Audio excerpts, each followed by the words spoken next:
Monti qui suggère la suspension de la Serie A pendant 2 à 3 ans.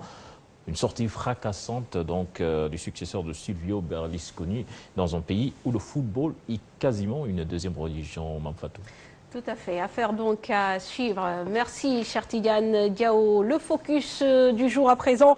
Abdoulaye Wade se dresse en dernier rempart. Son fils Karim Wade, ex-président du conseil de surveillance de l'ANOCI, ne peut être poursuivi. Affirmation de l'ex-président de la République à l'occasion de sa dernière conférence de presse. Et Abdoulaye Wade de considérer que son fils n'a pas géré les deniers de l'agence et ne pourrait donc être tenu responsable d'une quelconque irrégularité. Le focus avec Dissa Prera et Ababakar Kamara.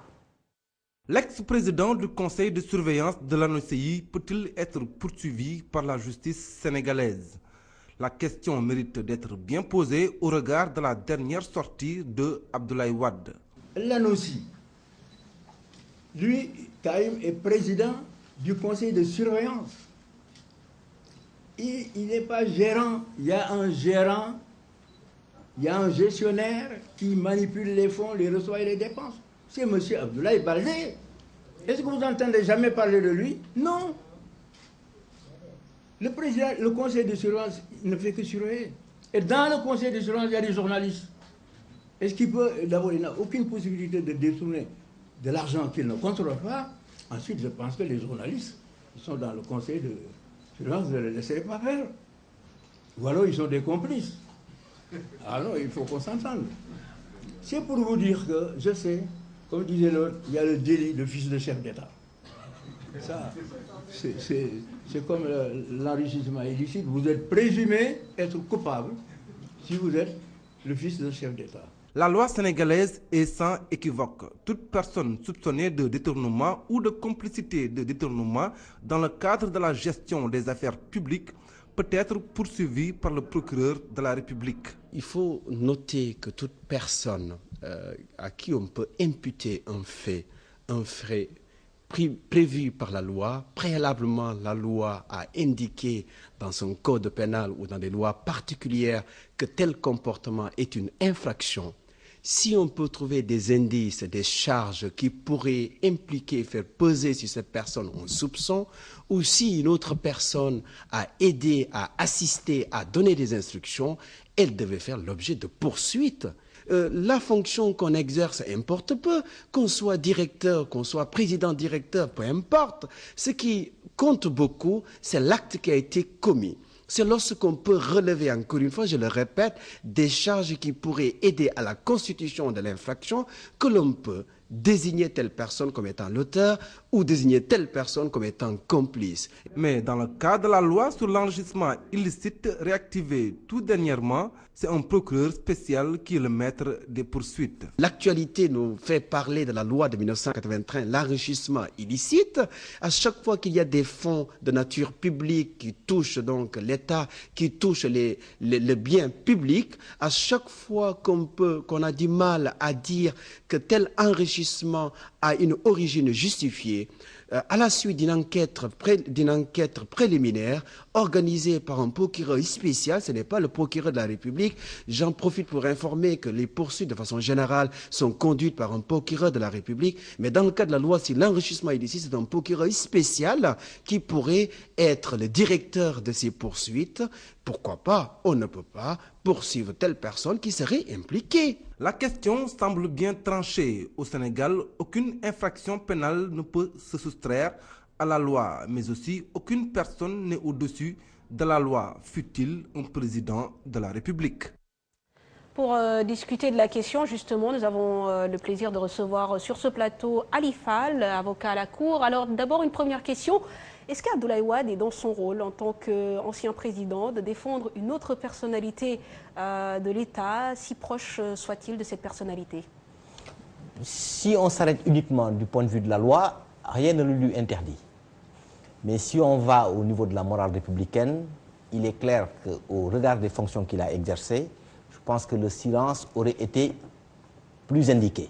Étant entendu que lui le sait, en tant que président du Conseil supérieur de la magistrature, en tant qu'ancien président de la République, que la justice est indépendante, qu'il ne peut pas mais ça c'est moral et plus déontologique, essayer d'influer sur le fonctionnement normal et régulier des institutions judiciaires. Ça, il le sait.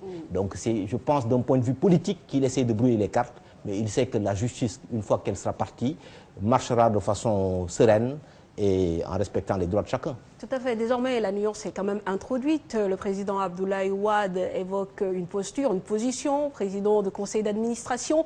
Alors, au plan juridique, de quelle procédure, de quelle voie disposent justement les nouvelles autorités pour éventuellement enclencher les procédures? Bon, je vais essayer d'être le plus simple possible pour dire qu'au regard de l'arsenal, oui, au regard de l'arsenal juridique répressif au Sénégal, je ne vois pas une personne susceptible d'échapper à des poursuites si tant est que la commission de ces infractions-là est avérée. Ça, je ne le vois pas. Maintenant, le droit pénal, et ça je le dis aux téléspectateurs, est d'interprétation stricte. On ne peut pas se permettre de faire un peu n'importe quoi, un peu à volo. On est obligé de prouver systématiquement la commission d'une infraction qui, je dois le rappeler, doit être un fait personnel. On ne peut pas répondre pénalement du fait d'autrui. Ce qui peut exister en droit civil, en droit commercial, mais en droit pénal, on ne répond que de sa propre faute, de la propre commission d'une infraction.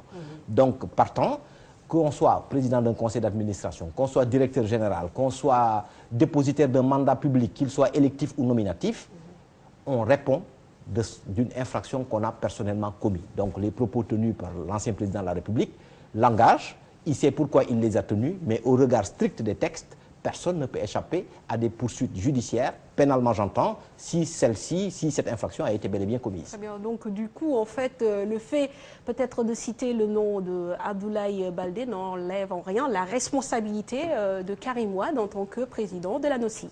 Bon, je ne veux pas personnaliser un débat, mais il est clair aujourd'hui que quand on a exercé les fonctions publiques, quand on regarde les dispositions du code pénal, quand on regarde les dispositions de l'OHADA, quand on regarde les traités, parce que l'OHADA traite des abus de biens sociaux, quand on regarde les traités signés, toute personne qui aura aidé ou qui aura soustrait, détourné ou recelé ces biens-là, des deniers publics, peut être poursuivie.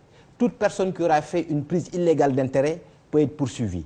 Toute personne coupable de corruption peut être poursuivie, quel que soit le statut qu'on a. Parce que dire qu'on n'a pas géré, donc on ne peut pas être poursuivi, c'est comme si quelque part on acceptait d'assortir une qualité quelconque à un prévenu avant de le poursuivre, ce que notre code pénal n'accepte pas. Mais justement, est-ce qu'on peut être président d'une agence aussi importante que la NOCI et ne pas agir, ne pas avoir une certaine autorité même en termes de gestion des deniers financiers?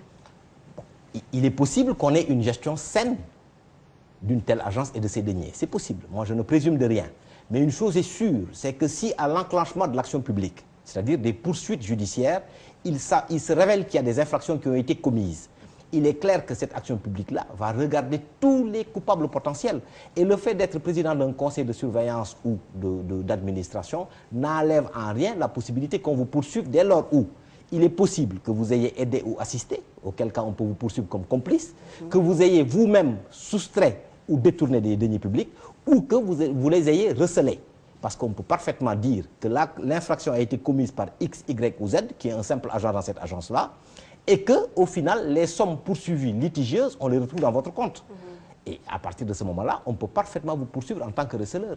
Ça, c'est évident. Et du coup, les audits paraissent un moyen idéal aujourd'hui pour regarder justement de manière beaucoup plus claire et beaucoup plus éclairée ce qui se passe au niveau de ces agences-là et notamment la NOCI. Ce qu'il faut retenir, et moi j'ai fait de l'audit pendant 10 ans, l'audit n'a pas pour vocation d'enclencher des poursuites judiciaires. L'audit n'a pas non plus pour vocation principale d'engendrer des sanctions. L'audit a pour fonction principale de corriger des dysfonctionnements et de faire des recommandations. C'est ça, en principe, son essence. Maintenant, il se peut qu'au travers d'un audit, on se rende compte que des infractions ont été commises. Mais ce qu'il faut retenir, c'est qu'aujourd'hui, il y a l'IGE, il y a la Cour des comptes, qui peuvent, lors du contrôle de ces sociétés nationales ou de ces agences, se rendre compte que des infractions ont été commises, indépendamment des sanctions sur la gestion qui appartient à la Cour des comptes. On peut préconiser parfaitement des poursuites judiciaires. Et croyez-moi, quand la machine judiciaire s'enclenche en termes de procès pénal, il y a tous les moyens d'investigation pour le procureur et pour le juge d'instruction pour que le cas échéant, des infractions soient constatées, les auteurs retenus dans les liens de la prévention et jugés s'ils sont et déclarés coupables si vraiment le tribunal l'estime. Alors j'imagine que pour le militant politique que vous êtes, cette déclaration d'Abdoulaye Wade a une portée d'abord politique avant d'avoir une portée juridique. C'est clair que ces déclarations ont d'abord une portée politique. C'est pour essayer éventuellement de contrer une vague qui pourrait potentiellement sévir sur tous ceux qui ont eu à diriger le pays de 2000 à 2012. Maintenant, je ris un peu sous cap parce qu'il est évident et il le sait qu'aujourd'hui, beaucoup de suspicions pèsent sur sa gestion. Et que je pense que c'est politiquement une façon d'essayer de contrer éventuellement cette vague qui va arriver. Mais je crois que pour une bonne gouvernance et que pour le futur, ce serait une bonne chose de mettre un éclairage juridique, voire judiciaire, sur cette gestion-là. Merci Maître Ali Fall, avocat à la Cour, pour ces éclairages. Il était l'invité